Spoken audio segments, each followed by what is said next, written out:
welcome to another brand new episode of Dingers and Stingers, the podcast that is here to tell you you can run from it, you can try to resist it. The Los Angeles Dodgers are here to stay. Let us break that to you in case no one told you.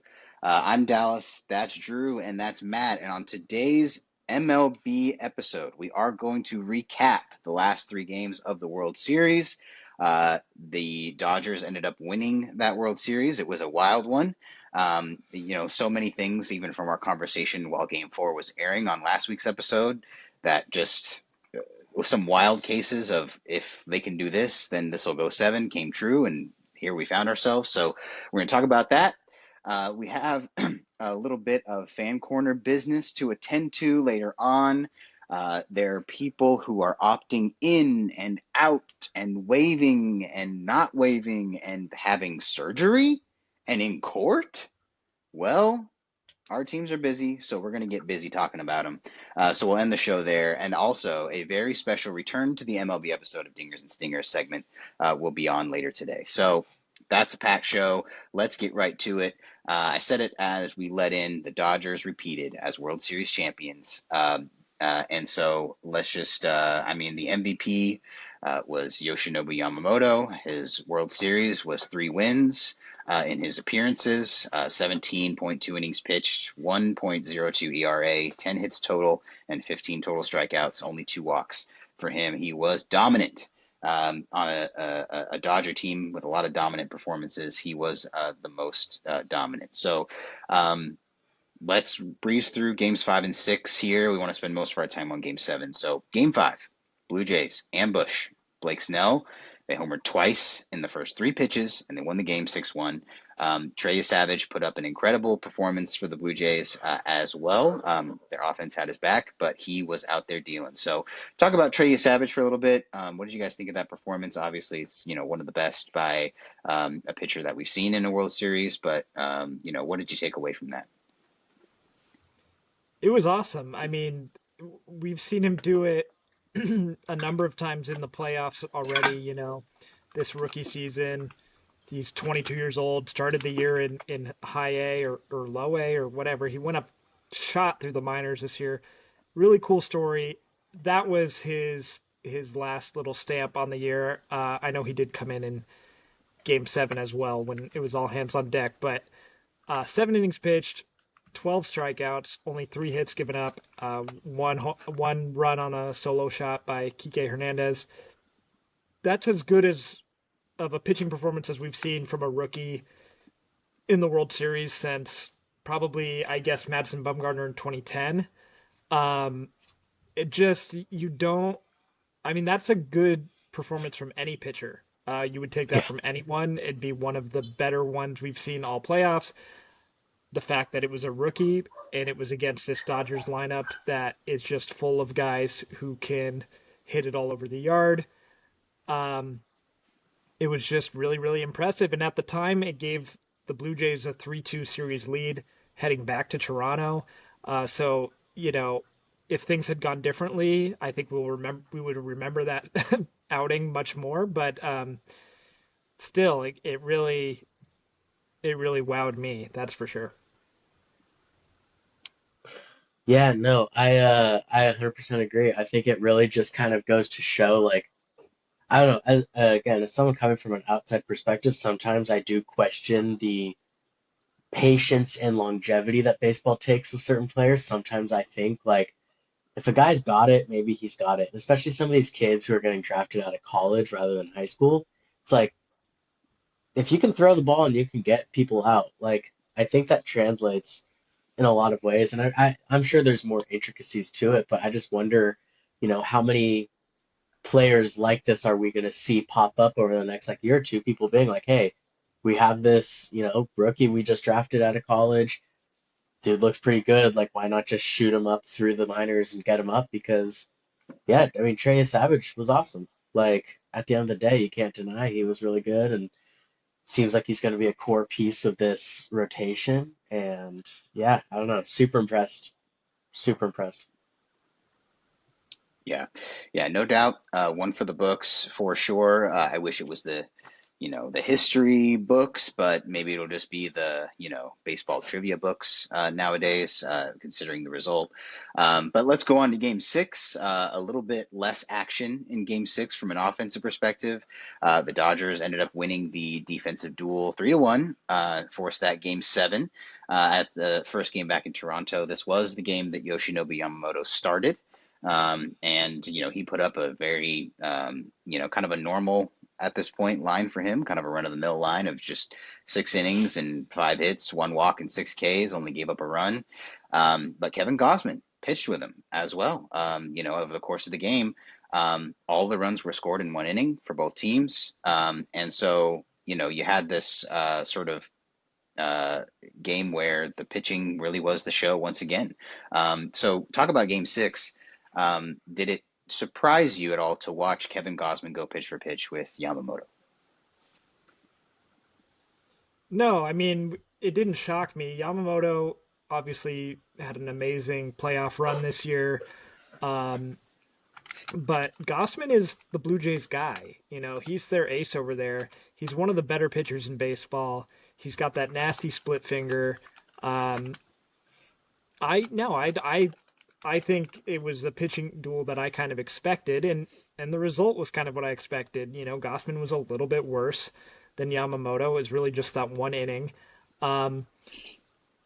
But yeah, I mean, that's not what's going to take headlines in this game. It's going to be that last inning for the Blue Jays when they're down by 2. They get runners on second and third because of this ball Addison Barger hit that got wedged at the bottom of the wall. And, the Dodgers outfielders put their hands up, and so it became an automatic double. And then it ended on a little double play that was a little flare to left field, and Barger got too far off second base. Both those plays back to back are just absolutely insane. We'll start with the double. Matt, what did you think about how that was ruled and everything? Yeah, I don't know. It's so hard because I saw so many arguments that kind of teeter the line of like, by the exact wording of the rule, maybe they ruled it correctly, right? It's did the ball's momentum or whatever, was it forcefully stopped by, a wall or something that was in the field of play? And I suppose so. But it also, like, I've seen people arguing, like, you're supposed to be able to, like, the play should continue unless you can't remove the ball or move the ball without like reasonable force or whatever.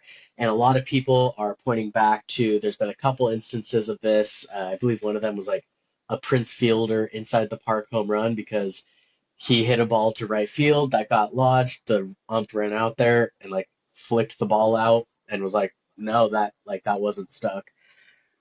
It's just tough. It's another one of those situations where it's hard because it it at the end of the day, the Dodgers are forcing it to become an umpire's call to essentially determine a World Series game, right? And like not just any World Series game, what would have been an elimination game. And so it's this interesting situation of like I don't know the rules well enough to say, but like is it by definition the correct call? Maybe. But also like in the heat of the moment, for him to just like throw his hands up and be like, "Oh, it's stuck," but then like 5 seconds later was able to just pick the ball up and throw it in. To me, that feels a little weird, but I don't know. I'm trying not to let my like anti-Dodger bias impact my thoughts on it too. So I don't know. I mean, what do you think? Because I feel like you might know the rule better, perhaps, hopefully. No, I've seen it before. I've never seen it in the World Series, but I've seen these plays before where I've seen it get wedged in the crack between so it's like midway up the wall. Like, it can happen. Um, and almost always when these calls are made, the player can grab the ball, but it just, I get why people feel like it was ticky tack. I was watching it without sound. And so in my head, as soon as it got wedged there and I saw the outfielder's arms go up, I'm like, oh yeah, it's one of those. Like even like the whole moment of it being the ninth inning in the World Series, it didn't occur to me like, oh, that cost the Blue Jays a run or maybe 2 runs. I just was like, yeah, that's a ground rule double. That's kind of how they do those. So I really didn't have a strong reaction to it. And then I went online afterwards and saw that a lot of people were kind of complaining about it. And like, it's true. There have been moments where the umpires run up and been like, no, this is a completely playable ball. But I've seen it so many times where if it's wedged, like it was clearly wedged because not that you can't get it out, but like the ball It just stopped. stuck, you know? Yeah. It didn't just roll there and slow to a stop. So just kind of some bad luck for the Blue Jays. And I think what the bigger, more egregious thing was Barger immediately getting picked off on a ball that he shouldn't have gotten picked off on. It was a little flare to left field. He took too big of a lead, thinking if it drops, I want to score. Um, but you had Springer on deck, the top of the lineup. It it just was the type of play. It hung up way too long for him to get picked off there. And to me, if I'm a Blue Jays fan, I'm going to be more mad that we didn't get another opportunity there than the fact that they called a ball wedged in the wall a ground rule double. You know, because at the end of the day, they make that call and then it's second and third, one out. That's a Yeah. pretty good scoring chance, you know.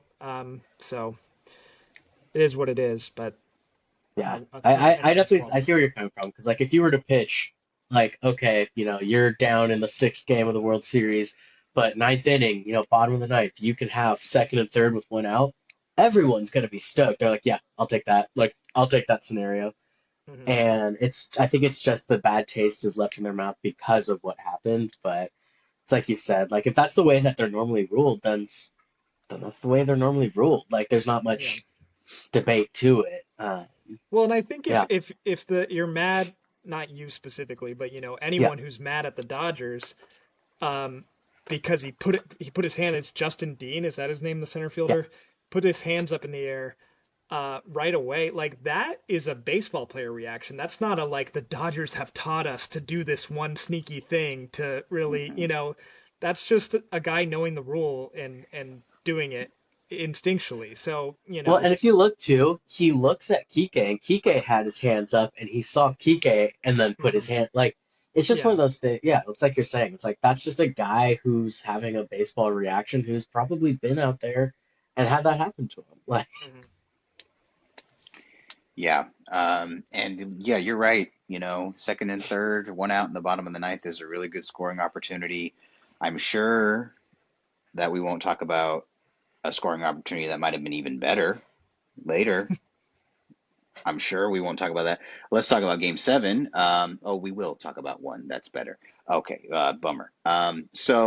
All right, moving on to game seven. Lots going on in this game. Another extra inning game in the World Series.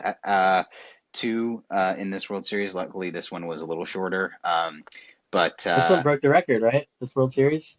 It's like Most most innings, yeah. innings, most pitches. Yeah, yeah. I mean, I would struggle to think of one that went two extra inning games, and so I'm glad to hear there wasn't.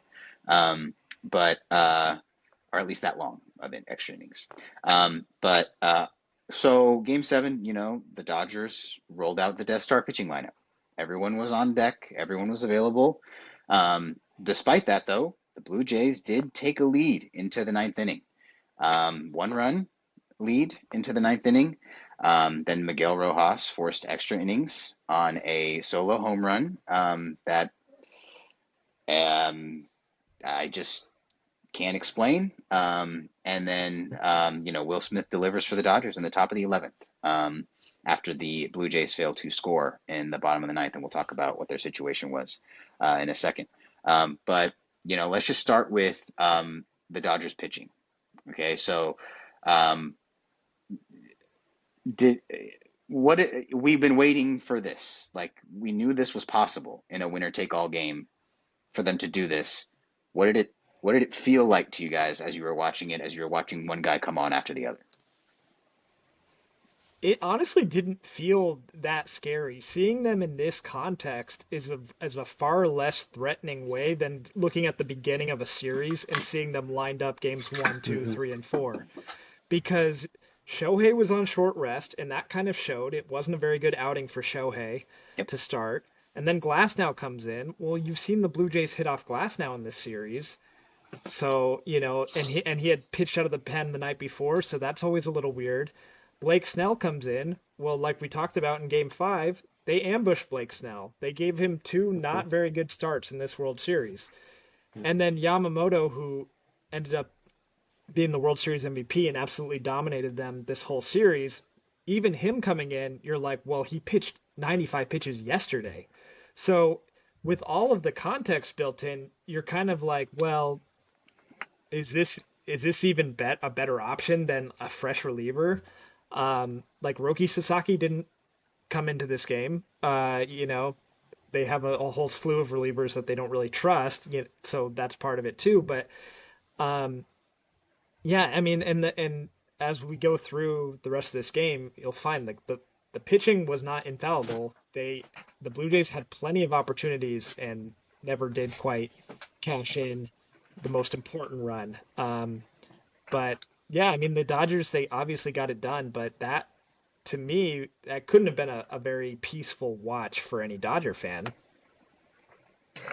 Yeah, yeah, I 100% agree. I think, when you look at this as like a box score, you might be like, oh man, holy crap. Like, this is that $1 billion pitching staff and they're just coming out and shoving. And it's like, that's not how it felt in the game. Like these guys were getting pushed out of the games. Like these guys were having to come in because the guy before them accidentally walked a guy and then let a hit up.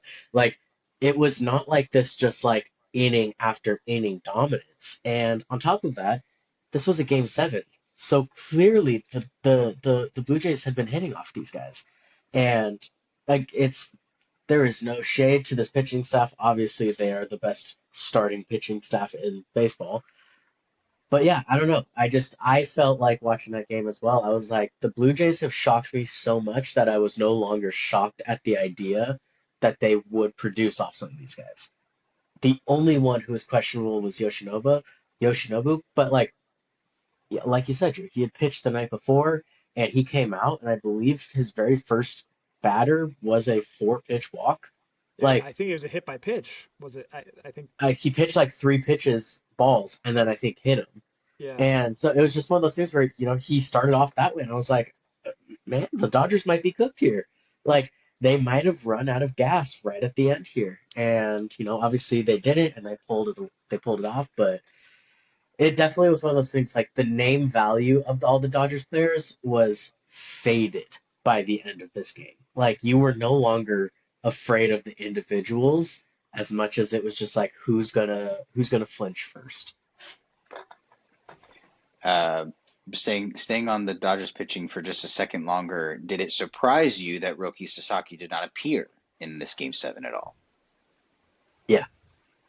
It did, especially if you would have told me at the beginning of the game this game is going to go 11 innings. I would have thought for sure he would touch the ball. Um, but it seemed like all the chips were in, all the cards were on the table, whatever, however you want to put it. And Dave Roberts was like, I'm sticking with the guy who's been my best pitcher this whole playoff run. And, despite some close calls, it worked out. I mean, dude, the thing is though, he went with Yoshi, obviously, but it's like they had guys up in the bullpen. Like, let Hmm. us not forget they had 2 guys warming up, one of them being Clayton Kershaw. Yep. They were about to bring Clayton Kershaw in before they were going to bring Roki in, which to me is surprising. Like, Roki's been really good this playoffs.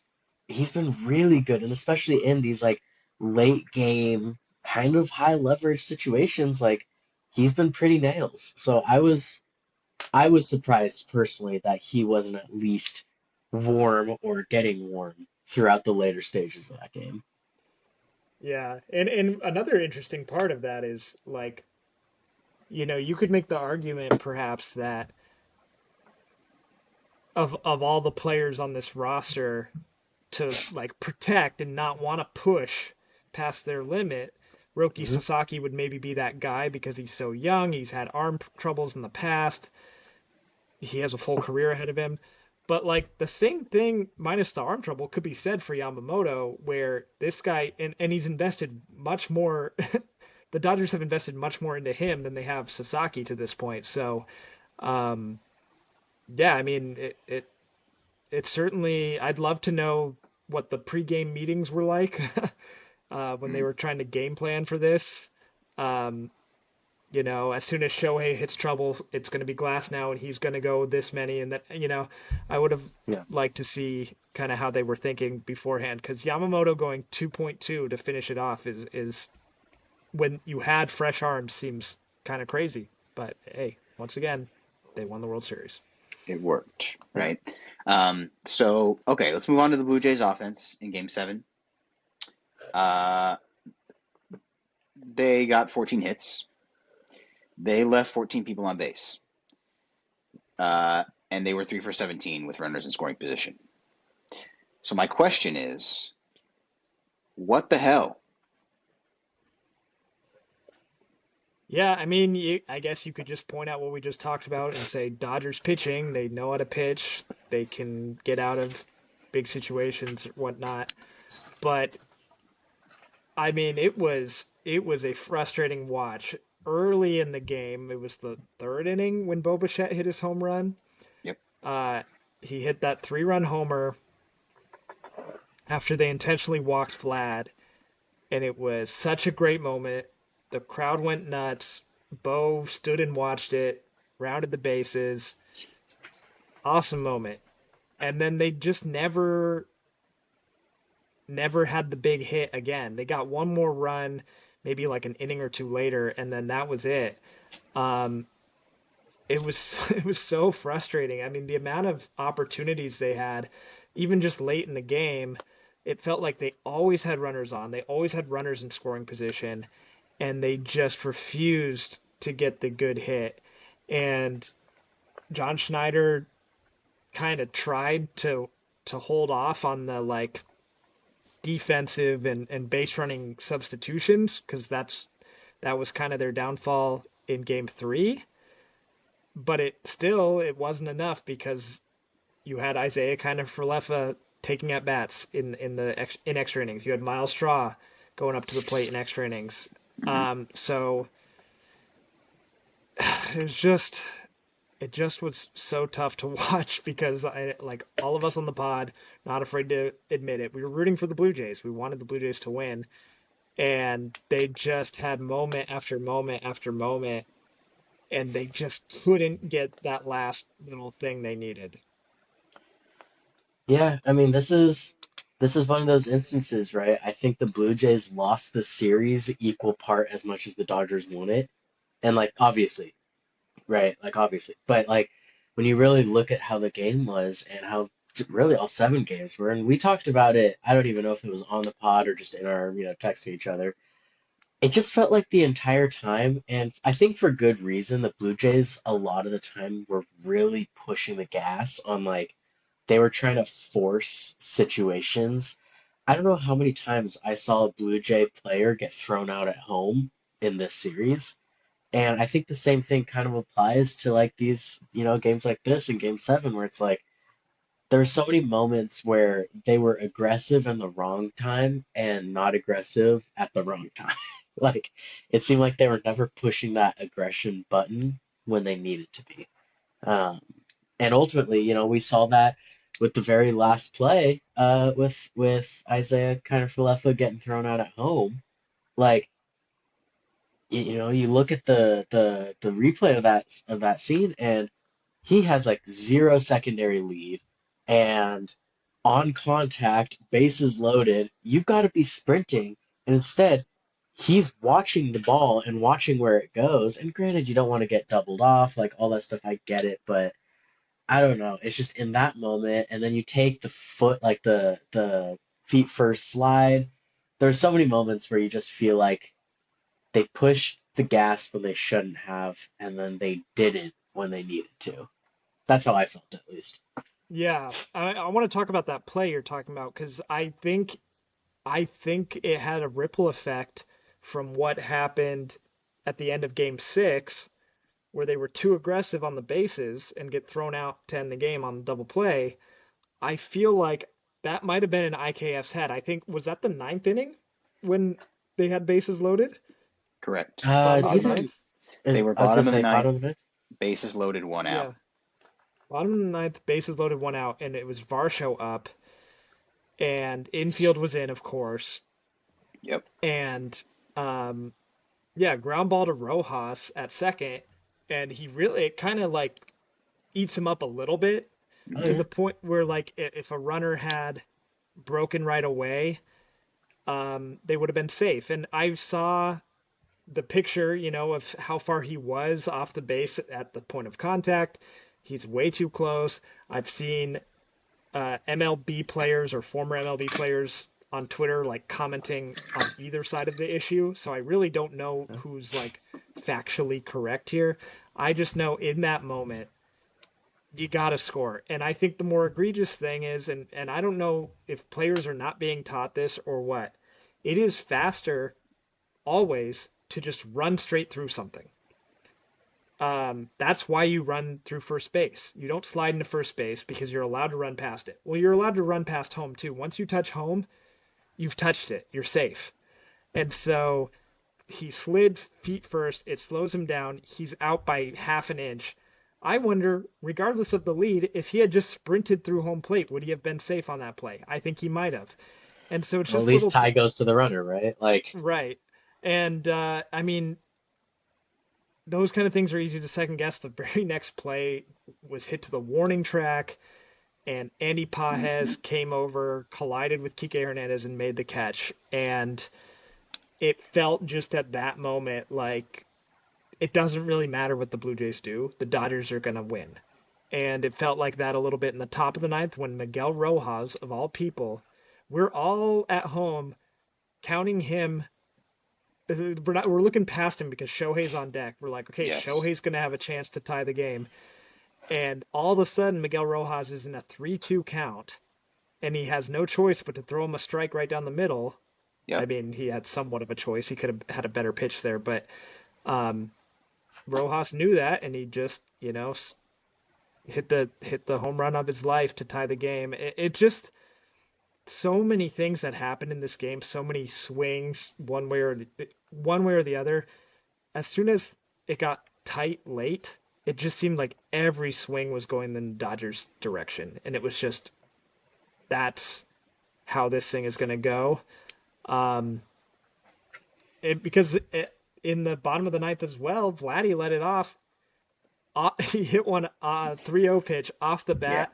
I thought for sure. I thought for yeah, sure he just won the World Series, and I then did it too. was Yeah. it was just a fly Yeah. out to deep center. Um, so it's just one of those things that you can second guess all this stuff, and of course you will when it's Game 7 of the World Series. I don't know exactly who to be mad at, but it just a lot of things went wrong. Yeah, I think it's one of those things where it's like, it's not even like, I don't know if mad is the right emotion even, but it's just like the disappointment of, like you're saying, are they not being coached up to take these little things or to do those little things correctly? Like in these types of moments, to see guys at the highest level not, it's not lock in, but like, how do you not know to run through home?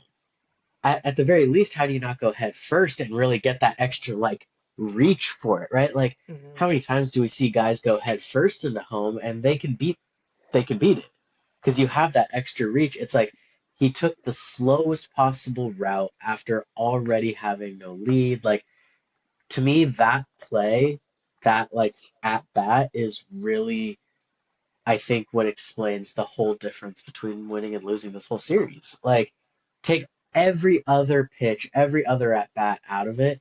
To me, that was the series in a vacuum. Was like at the end of the day, it was a half inch type of game, and the Dodgers were able to make it happen because the Blue Jays just kept making these little tiny paper cut mistakes that cost them. Like in the very end, it cost them. Yeah. Hmm.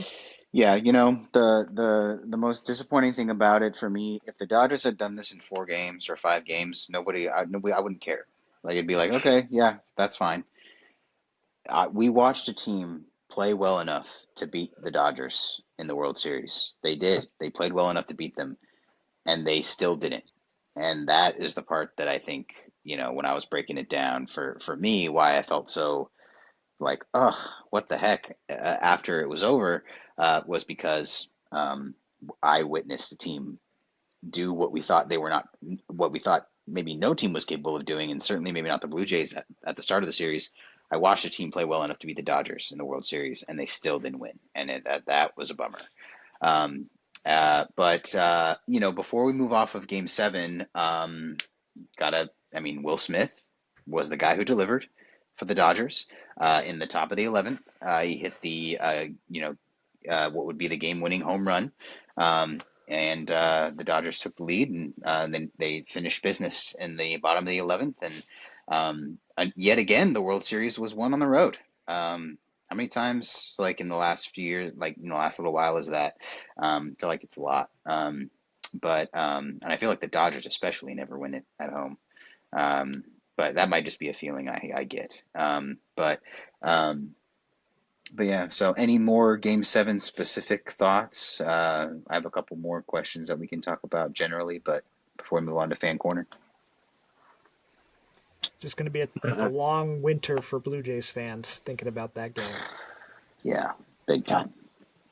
Big time. So speaking of Blue Jays fans, let's talk about maybe some positives here. So what positives can the Blue Jays and their fans take away from this sort of heartbreaking series? While they're spending the winter holdup, thinking about it, and whatever a Canadian winter is like, I'm assuming not great.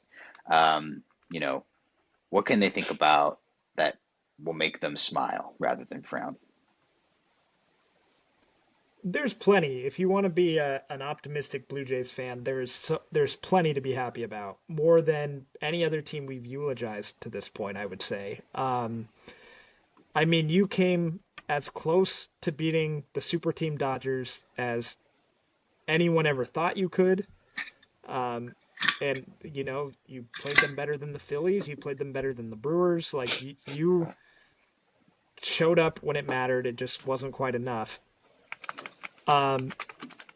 These guys that stepped up for you in the playoffs, those are going to be guys that I don't imagine will be as good next season as they were in this year's playoffs.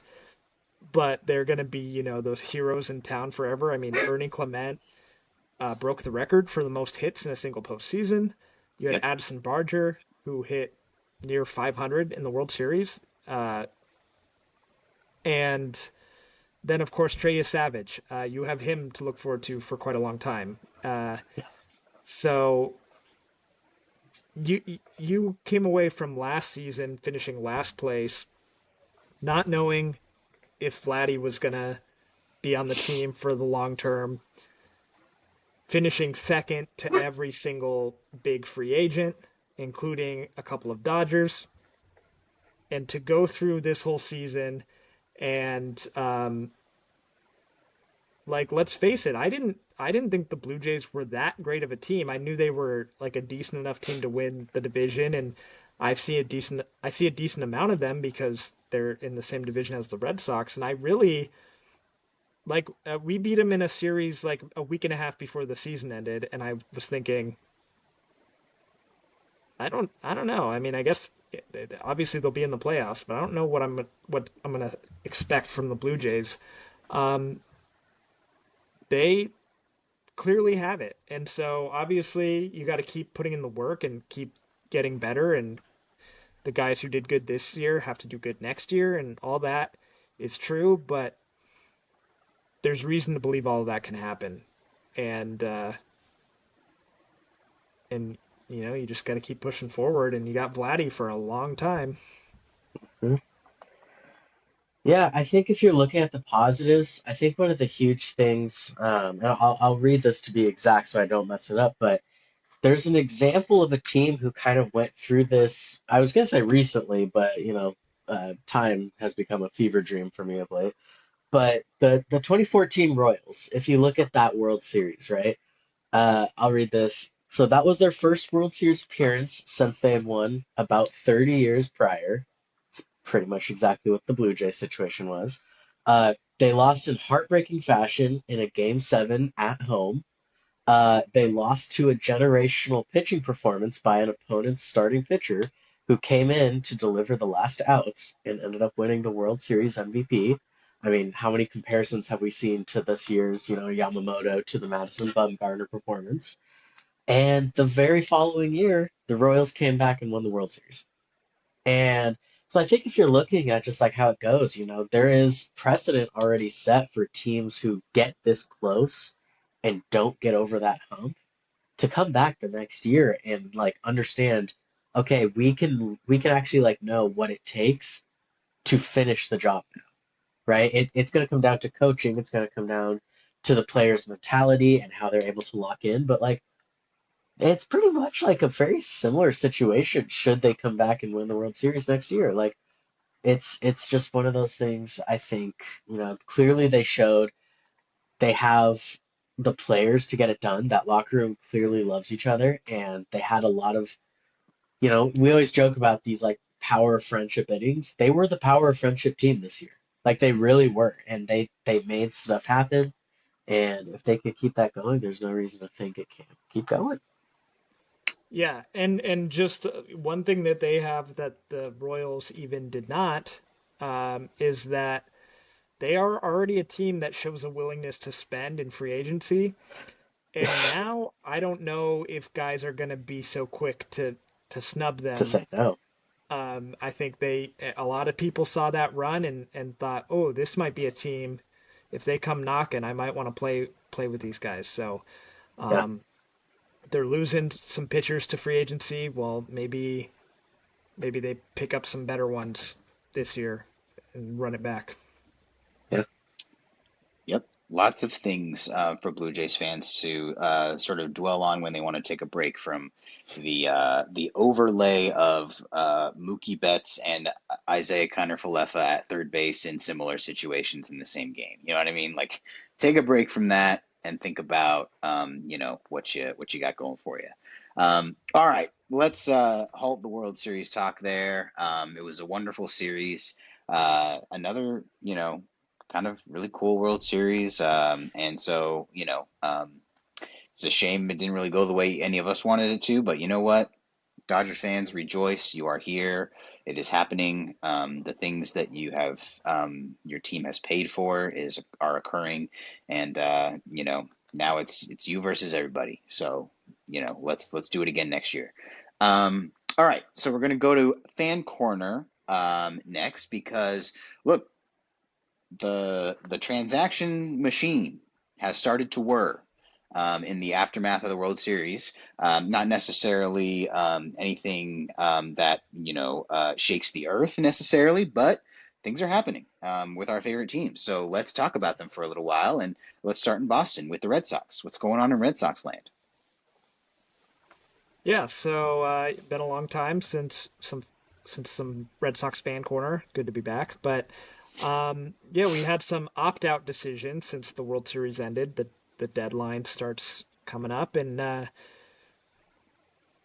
the most expected one happened. Alex Bregman did opt out, so he is a free agent. Anyone can sign him. But more positive for the Red Sox is Trevor Story decided to opt in to the remaining 2 years he has, which is honestly for me the perfect scenario because if he had opted out, the Red Sox could have done. There's something in his contract where they could have overridden basically his opt out by adding another year to his contract. So we would have had him for 3 more years instead, or obviously he could have just been a free agent. But this is the best because as of right now, he is our only like healthy infielder that is on the roster that I would be comfortable with starting next year. So if he opted out, we would have zero of those guys. It's good to have one. And it was his first healthy year in Boston this last year. He had a great bounce back campaign. Um, and he's a good presence on the team. I think overall, this is just best case scenario. We don't have to get tricky with having him for 3 more years. 2 more years is perfect, I think. Maybe he starts shifting over to second base and Meyer can take over shortstop. I don't know. We'll see. Obviously, we'll have a lot to talk about free agency wise in future shows, but that's what's going on in Red Sox land right now. Some expected but disappointing, I guess, news that Bregman is a free agent, and then some a nice little happy piece that Trevor Story's still around. Yeah, I mean, and good for you guys. But if we want to jump over to San Diego, our most exciting opt-in, and I use the word exciting loosely, was a good friend of mine named Wandy Peralta, someone who I absolutely despised watching warm up every time he did. Um, I think that was the only dude who opted in of all of our options this offseason. So Michael King will be officially a free agent. Robert Suarez will officially be a free agent.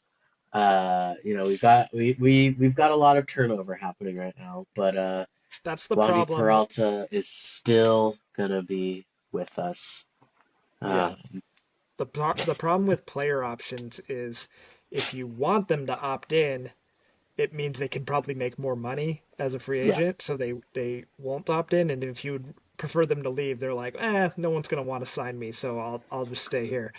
So it was nice, a nice pleasant surprise that Trevor Story and the fans agree on what the best course for him would be. yeah. But yeah, so I mean, and then the only other news really out of San Diego right now is Yu Darvish had UCL surgery, so he will miss the entirety of next year.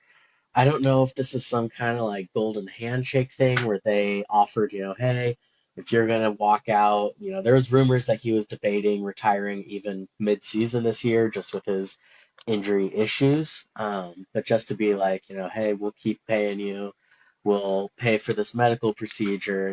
They get a lot of benefits by being a player. And to simply just kind of be like, we can transition you out. Here's good gesture. That's kind of what I think a lot of Padres fans are hoping for. Darvish is old now. He won't be back until either I think it's year 39 or year 40 for him. Most guys can't do what Scherzer did at this playoffs. I mean, before the playoffs, Scherzer was like maybe the worst pitcher in baseball. So like not even Scherzer can really do what Scherzer did consistently. Um, so yeah, it's just one of those things like you don't really like banking on a guy that old, and I don't know. It'll be sad to see Darvish gone because he's been such a huge part of the franchise for a while now. But I think it is time to just move on. Get some. We got to figure out this coaching thing. We got to figure out our manager first. Really, they said they were going to have a manager picked out by the end of last week, and it's the middle of this week, and no signs yet. So we'll see. Yeah, I mean, you, you don't really want your team to be I would super I early would on the just take manager thing. Trust me. I would take anybody at this point. I mean, even just like some journeyman catcher or something.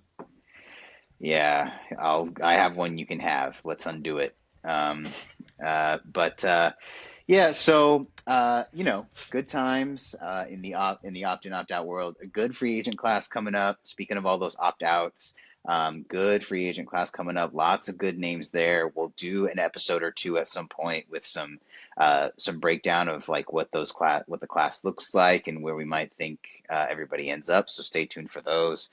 Those will be forthcoming in the off season for sure.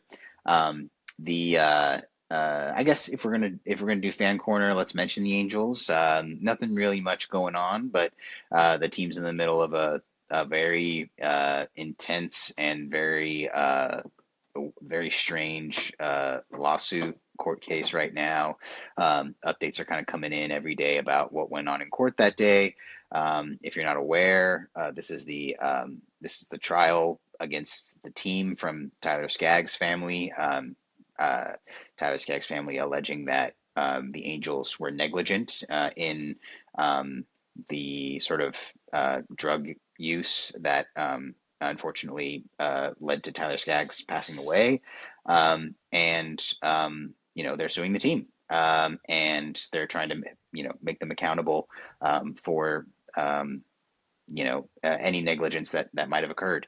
I haven't been following it super closely. Kind of bums me out. But players have gone up on the witness stand, forced to do kind of the impossible, which is decide, not decide, but they're forced to go up there and you know uh, talk about their friend from a long time ago, and because this now was many years ago that this happened, but yeah, so they're forced to relive some of that stuff, and Mike Trout was part of that. He went up on the stand and talked about Tyler Skaggs. He and Tyler Skaggs were pretty close, so I'm sure that was hard for him. And but it's a very messy, strange thing to have happen in the Angels offseason, but it's happening, and if anything significant comes out of it, we'll talk about it for sure, of course. But as far as that goes, but yeah, so that's all that's really going on in Angel Land. They're all preoccupied in court, tied up these days. And so we'll see. But yeah, so that covers the Angels. But, I teased it at the beginning of the show. Let's go now to our last segment for this episode, which is we've moved Dingers and Stingers back up to our MLB show for this week. Just kind of balance two shows out a little bit. NFL show, stay tuned for that. It is a pretty hefty show, so we wanted to balance the two episodes out. So let's get to Dingers and Stingers. If you're not familiar, Dingers and Stingers is the segment where the guys will give you one good thing, a dinger, and one bad thing, a stinger, from the world of sports from this week. So without further ado, let's get started, and let's start with the bad. Let's go with the stingers, and let's start with Drew. Yeah, my stinger for this week is Red Sox related. Spoiler alert, both dinger and stinger are Red Sox related. Um, the Mets are closing in on hiring their new pitching coach.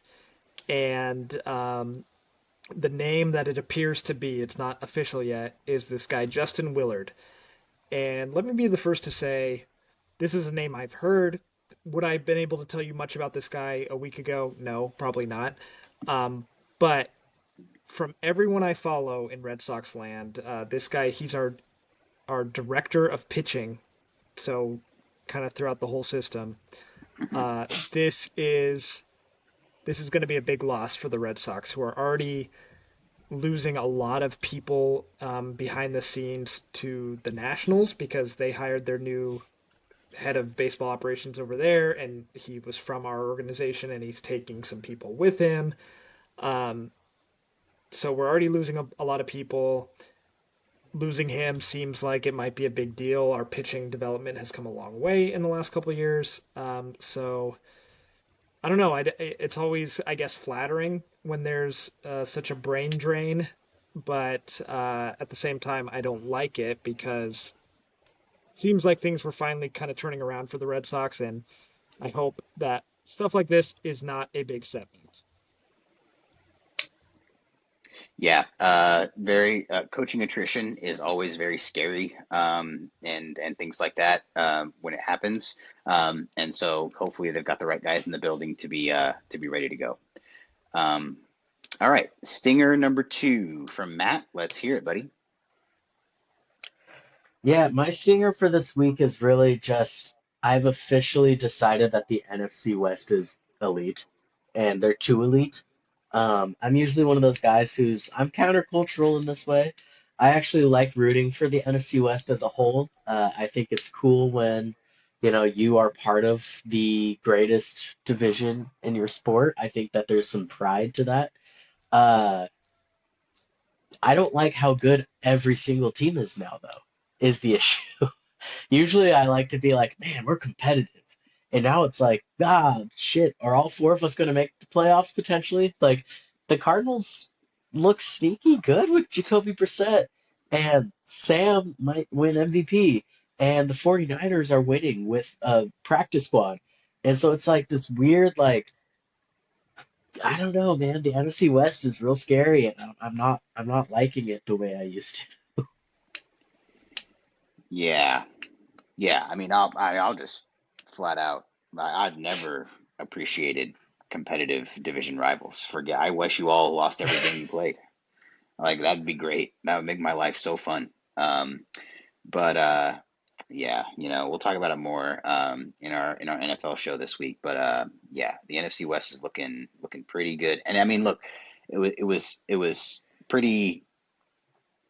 It was sort of easy, not easy, but well informed to predict something like this because of the schedule. I mean, they weren't the teams that are on the schedule weren't great to start the year anyway. You can see a lot of these teams racking up a lot of wins, regardless of how good they are. But it actually turns out that actually they are all actually for real good and not just winning because they're playing bad teams.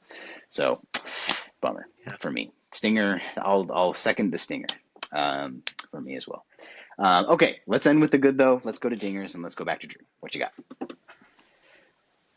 Yeah, my dinger for this week comes from the awards area. Uh, Threw me off that the day after the game 7 of the World Series, MLB just announces the Gold Glove winners for the year.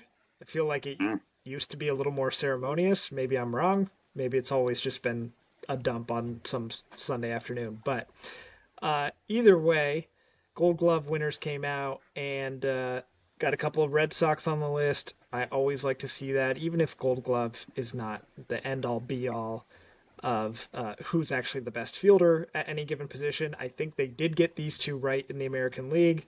Wilyer Abreu won for right field, and then Ceddanne Rafaela won for center field. Um, Always fun to watch Ceddanne Rafaela defensive highlights, and it's his first Gold Glove, so that's really cool. And then Wilyer, it's his second in a row. Um, it's cool, the Red Sox lead the league in errors year in and year out, it seems. So certainly room for much improvement, but I do like to see the strides the outfield has taken to the point where I would put our outfield up against anyone's in defensive mindset, and I'd like my chances. So good for those guys. Hopefully, a couple guys. This is a spoiler for the offseason. Hopefully, a couple guys that stick around for the long haul. Oh yeah, you want that, especially off of seasons like they just had. Very good to see that get recognized, 100%. Okay, let's end on Matt's dinger. What you got? Yeah, my dinger is similar to Drew's stinger, except I like it. We have a couple coaches on the Padres staff who I was not keen on this year. One being our hitting coach, who seems to have just drained all of our offensive talent away, and our third base coach, who famously never sends anybody. Both of them reportedly are being very actively pursued and poached by other teams. The Astros being that they want our hitting coach, and the Mets are trying to poach our third base coach. So, bye bye. Makes me happy. That's good news in my world. Yeah, I guess the flip side, yeah, the flip side of coaching attrition is when you have guys that, your manager or your GM likes that just stick around and stick around and stick around. When they get opportunities, maybe they take them. That'll work out. Also, it's just giving guys the opportunity, right, to get out before they're told to get out. Because the new manager's going to come in. Who knows Yeah. what he's going to want to do? And so he could clean house anyway, whoever it might be. I think these guys would take an opportunity to get out on their own terms rather than, being told later, get screwed. Yeah. So, all right. Well, that'll do it for this week's MLB episode of Dingers and Stingers. Thank you for watching. Thank you for listening. If you listened, oh boy, because we are. As of the last couple weeks, we are available on Spotify for audio only if you prefer that. Of course, you can join us here on YouTube. Wherever you listen, do come here to YouTube and click all the good buttons. Subscribe, share, like this. Follow us on Instagram, all that good stuff. Make sure to hit us in the comments if you have any World Series thoughts. If we missed anything, God knows, those last three games were eventful enough. We might have missed something. And so let us know what we missed, if we missed anything and what you thought about it. Let us know your dingers and stingers for the week. We'd love to hear from you. But until our next episode, take care and we'll talk to you then. Goodbye. I